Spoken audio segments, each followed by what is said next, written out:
Hello, কেমন আছো তোমরা সবাই? চলে এসেছি নতুন আরও একটি ব্লগ নিয়ে। আজকের দিনটা আমার জন্য খুবই এক্সাইটিং আর খুবই ভয়ের। আমি আজকে প্রথমবারের মতো আমার বাচ্চাদের নিয়ে যাচ্ছি বোর্ড এক্সাম দেওয়াতে। আমার বাচ্চা বলতে আমার ড্রয়িংয়ের বাচ্চাদের। আর বোর্ড এক্সাম দেওয়াটা কতটা জরুরি সেটা যারা ড্রয়িং, নাচ, আবৃত্তি এগুলো শেখো তারা তো জানোই।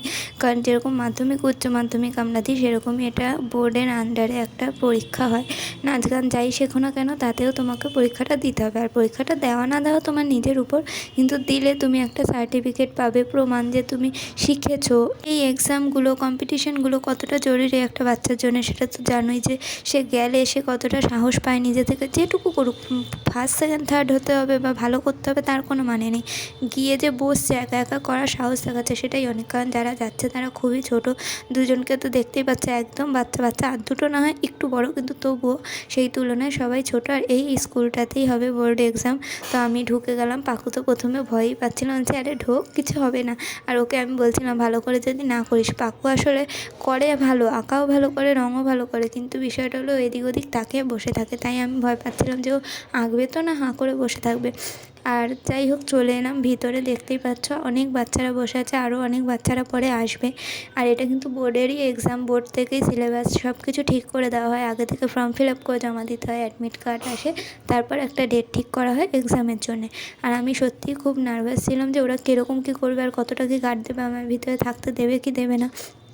আমি যেহেতু একজন ড্রয়িংয়ের টিচার, তো আমাকে ভিতরে থাকতে দিয়েছে, কিন্তু কোনো গার্জেন গেলে তাকে কিন্তু ভিতরে থাকতে দেবে না, অ্যালাউই করবে না। বাড়ি চলে যেতে বলবে, নাহলে বলবে বাইরে দাঁড়াও। এখানে সবাই এক্সাম শুরু করে দিয়েছে। আর আমার দুটো স্টুডেন্টকে পরের দিকে ওদিকে নিয়ে বসিয়েছিল, বলছিল এক জায়গায় গাদাগাদি করে না বসে ফাঁকা ফাঁকায় বসে পরীক্ষা দাও। এটা তো ঠিক, এটা লেখা পরীক্ষা না, ড্রয়িং, একটু জায়গা তো লাগেই। যাই হোক, এখানে পাকু, জয়শ্রী, ও পাশে পিকু আর অর্পিতা বসেছিল, ওদের নাম এগুলো। আর এই যে পাকুর পাশে যে বসেছে, এরা দুজনেই হচ্ছে সব থেকে ছোটো আর একই রকম বয়সী। আর সব থেকে ভালো পরীক্ষায় জয়শ্রী দিয়েছে। বুদ্ধি করে আগে এঁকেছে, একে আমাকে দূর থেকে ডেকে দেখিয়েছে যে হয়েছে কিনা। আমি ইশারায় বলেছি হ্যাঁ হয়েছে, তারপরেই কালার শুরু করেছে। আর সবাই মোটামুটি ভালোই পরীক্ষা দিয়েছে, কিন্তু ছোটো দুজন বেশি ভালো পরীক্ষা দিয়েছে। আর জয়শ্রী তো খুব সুন্দর কালার এমনিও করে, আর এখানেও খুব সুন্দর করে কালার করেছে। ছোটো দুজনকে নিয়ে একটু ভয় ছিলাম কেমন কি এক্সাম দেবে, কিন্তু ওরা খুব ভালো এক্সাম দিয়েছে, সবাই খুব ভালো এক্সাম দিয়েছে।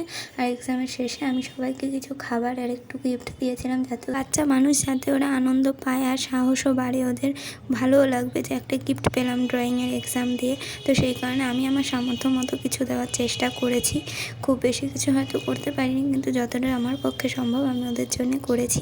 আর ওরাও খুব খুশি হয়েছে। তো যাই হোক, আজকের ভিডিওটা এটুকুই দেখাচ্ছে। পরের ভিডিওতে আজকের মতো টাটা।